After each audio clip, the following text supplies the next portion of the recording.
Hi, good afternoon everybody, and we're here in Carlow, the ancient town of Carlow, where Fiach McHugh O'Byrne fought back 1,500 soldiers and sent the Earls and back to England where they belonged at the time.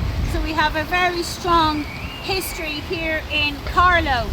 And again, we're on the next leg of our no vote campaign. Of course, the weather isn't with us as usual, but that doesn't deter. The volunteers are all around us here. We've had a massive response here in Carlow. You know, some of the areas having great footfall, some are busy, but we've had a massive response. And again, a lot of people are saying they don't know what this is about. They're confused. They want to vote this way, they want to vote that way, they're not going to vote at all. And so we had, you know, our flyer, we've gone through it with a lot of people. It wasn't as busy maybe as Dublin, so therefore we were able to give people a little bit more time to explain. We're not coercing, we're not forcing people, we're just pointing out some of the facts. Unlike, you know, our government and their nefarious agenda, you know, we have to say here with WakeUpeiRe, the volunteers have paid for the boards, paid for everything themselves, just to get the information out there, because even when we went to our state broadcaster, you know, they had the boards with the yes votes all throughout Dublin, the yes votes, and we couldn't find any boards at all that were explaining the no vote. So that's where we step in and explain. And I attended a meeting Monday week, great support here.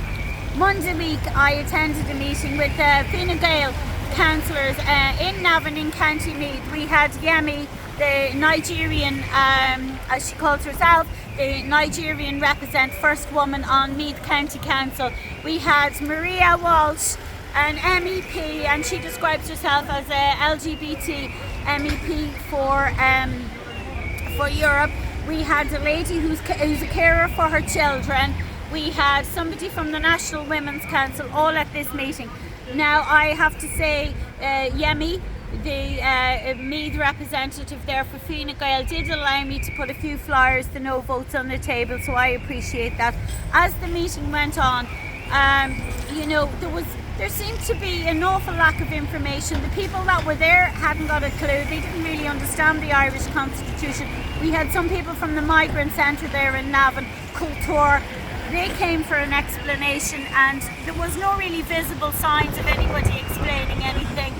And then, much to my shock and horror, Maria Walsh sort of made a statement. Now, she did admit herself she wasn't very good at public speaking. That was lost on me a little bit because, you know, she's representing us there in Europe. So I'm not saying you have to be a brilliant speaker, but I would have thought you would understand the basics, the fundamentals. Anyway, Maria went on to state that 1 million families, under our constitution, 1 million families were left out and were disenfranchised because of our constitution at the moment. Now, when I did eventually get the chance to ask Maria, could she show me where that data came from? Could she show me where that was coming from? Because was that the fault of our constitution? Was that the fact that maybe social welfare weren't doing their part? Was that the family affairs? You know, Roger O'Gorman, was his agencies, were the families missing out? Was it a constitutional issue? But Maria then said, you know, she wouldn't answer any of the questions, even though, and there was a couple of other people in the room that asked her the same question, and there seemed to be no basis. I mean, if she said 1 or 2 families were left out, but Maria categorically stated that 1 million families, because they weren't conventional families, were left out of the constitution, and she didn't want to discuss it any further. There was a lady that's a carer for her disabled child, and I could understand where she was coming from. And again, she said, well, it might give carers more rights. And I just said to her, look, I have worked in the care sector. I did work for 30 years, and this has been the worst government for carers. In fact, I would say the disability services have gone back 20 years. So, you know, that girl was confused, and they were frightening people also. Well, I believe they were frightening people by saying, you know, if you're a single parent, you're not going to get this, you're not going to, and that's not true. The people were already getting their benefits and getting their status. And Yemi herself, who, you know, has written a book, has written a blog explaining that she came from Nigeria. Her dad had, I think it was 5 wives, you know, whatever, and her dad had 27 children. So therefore she felt that she came to Ireland, She came to Ireland because she knew she would not get the opportunities there as a woman, and that Ireland was a beacon of light for women and opportunities. And when I very politely asked him, you know, why would you feel now, because Ireland offered you those Ireland offered you those opportunities, why would you feel now that really and truly, you know, this should be now removed? Now that you're in a position, now you want the Constitution removed. And at that stage, I was asked to leave. I was asked to leave by the girl who was representing the Women's Council, not Ladies' Council, the Women's Council.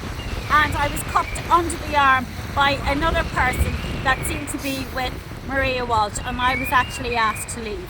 Now, on the positive of that, I hung around in the foyer of the hotel afterwards, and I have to say there was many people leaving with the WakeUpeiRe flyer. So, you know, I could understand there was no transparency that night. People were even more confused leaving, and so at least if they're gone home with the WakeUpeiRe flyer, at least they can get correct information and make up their own mind. So again, look, it's been a fantastic day in Carlow. Weather hasn't been with us. The volunteers, I know they're tired, I know they're exhausted, we're on the last legs, but again, beautiful town. Seems to be a no vote here in Carlow, I have to say, all the way. So look, God bless everybody, take care, slán leat, and slí abhaile.